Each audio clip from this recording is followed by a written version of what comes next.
Hey there, this is David. Turn this around. I'm out in the woods. I'm out here cutting firewood today, and just wanted to show you. This is our old 272. We bought this in 1995 after I took a class under Tim Ard when he was in Illinois teaching chainsaw classes, and he had one of these that he used in his class, and I just loved it. I hadn't had a really good saw until then, and this has been a good saw. It had very few problems. I think the vibration dampers fell apart, replaced those.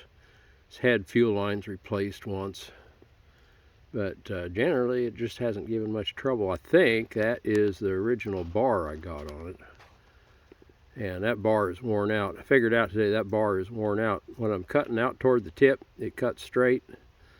Cutting back toward the power unit, it cuts straight. But right in the middle, that thing takes off sideways. And if you're cutting in the middle, it'll start going at an angle. You got to pull it out and shove it back through to keep it going. So I need to get a roller tip bar for that. It's just a 20-inch bar. But you know, you can cut a pretty big tree with a 20-inch bar. But anyway, it's 272. It runs full scream. I've got it, you know, it's adjusted up where it goes flat out when you open it up, and really like the old saw. I'm kind of surprised at how well it runs after all these years. And oh boy, and this is getting back to we get these people that say sharpen your saw. That saw is throwing chips. You know, hand file, look for the bright spots, file them out. This thing, it pulls chips. It pulls chips really good. And you look down through here, you see pile of chips everywhere we cut. These are this is one of the ash trees we cut in the last video. And you can see we've got a bunch of stove wood there, and then some wood here to split. It's just a beautiful day out here in the woods, and got a good old saw. It's just running great. It just ran out of gas. I came out here figuring to run one tank and then go in for dinner, and that's what I'm going to do. I was cutting off the stump when I ran out of gas, so time to sit down and catch my breath. But boy, that's a good old saw. Boy, that's professional grade XP. At the time I bought this, that was a $600 saw. And I think if you buy one, if you're looking somewhere up around $1,000 now for a professional saw that size. But you just look how long that's run. Bought that in '95, so 26 years. And it still runs, and it's cut a lot of firewood.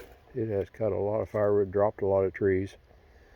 I use this one, and the 550 and the 385 those all get used. And we got the 359 we're going to put a jug in. I've got the parts, I just need to take the time to do it. And this one deserves a new bar. It's been running just great today. And this one you got to take screws out, take your top cover off. The new ones, they pop off. You take your scrunch and you can pop the retainers off, and the top lifts. On this one you got to take a screwdriver, but that's no big whoop. So good old saw. Buy a good one, and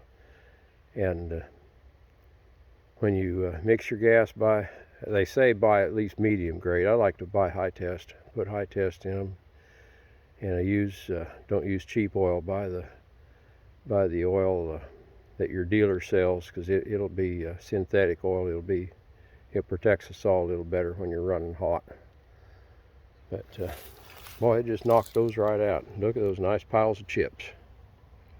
Okay, thank you much for visiting, and that's a sweet old saw. Catch you later.